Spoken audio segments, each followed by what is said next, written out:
અમરેલી શહેરના નાગનાથ મંદિર વિસ્તારમાં વિધર્મી વ્યક્તિ દ્વારા પ્લોટ ખરીદી કરવામાં આવતા વિસ્તારમાં રહેતા હિન્દુઓમાં અસંતોષ ફેલાયો છે। સ્થાનિક રહીશોએ વિશ્વ હિન્દુ પરિષદના નેજા હેઠળ સંગઠિત થઈને તાત્કાલિક અસરથી પ્લોટ વેચાણ પર કાર્યવાહી કરવાની માંગ સાથે કલેક્ટરને આવેદનપત્ર પાઠવ્યું છે। આવેદનપત્રમાં જણાવ્યું છે કે નાગનાથ મંદિરનો વિસ્તાર ચિંતામણીનગર સહિત પાંખે પાંખે ભક્તિભાવથી જીવતો હિન્દુ વિસ્તાર છે અને અહીં પ્લોટ વેચાણ વિધર્મી સમુદાયને કરવામાં આવતા સમાજમાં અસંતુલન સર્જાઈ શકે છે। વિશ્વ હિન્દુ પરિષદ દ્વારા આ વિસ્તારમાં અશાંત ધારો લાગુ કરવાની માંગ સાથે તંત્રને અવગત કરવામાં આવ્યું છે। વિહિપના કાર્યકર્તાઓએ સ્પષ્ટ સંકેત આપ્યો છે કે જો તંત્ર દ્વારા યોગ્ય પગલાં નહીં લેવાય તો આંદોલન કરવાની ચીમકી પણ ઉચ્ચારવામાં આવી છે।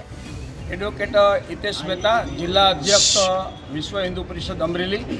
આજે નાગનાથ વિસ્તારના રહીશો ઘણા સમયથી અશાંત ધારો લાગુ થાય એ માટે અનેકવાર રજૂઆત કરવા છતાં આ અશાંત ધારો લાગુ ન થવાને કારણે અમને મળેલી અને રહીશોને મળેલી માહિતી મુજબ સંપૂર્ણ હિન્દુ વિસ્તાર હોવા છતાં એક ફક્ત 100 વારનો પ્લોટ એ મુસલમાનને ખરીદવા વેચાણ આપેલ છે। આના કારણે ભવિષ્યમાં ઘણી બધી સમસ્યાઓનું ઉત્પન્ન થવાની શક્યતા છે।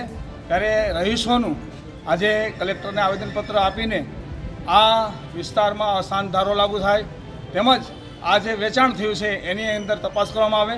ખરેખર લોકોને એવું કહેવામાં આવ્યું છે કે હિન્દુઓએ ખરીદ્યું છે, પરંતુ કેટલાક લોકોની શંકા છે કે આ મકાન છે, આ જે પ્લોટ છે એ વિધર્મીએ ખરીદેલ છે। તો આની અંદર તપાસ થાય એ માટે આજે રહીશો દ્વારા સમગ્ર બાબતની તપાસ થાય એ માંગણી સાથે અને આવેદનપત્ર કલેક્ટરશ્રીને આપવામાં આવ્યું હતું।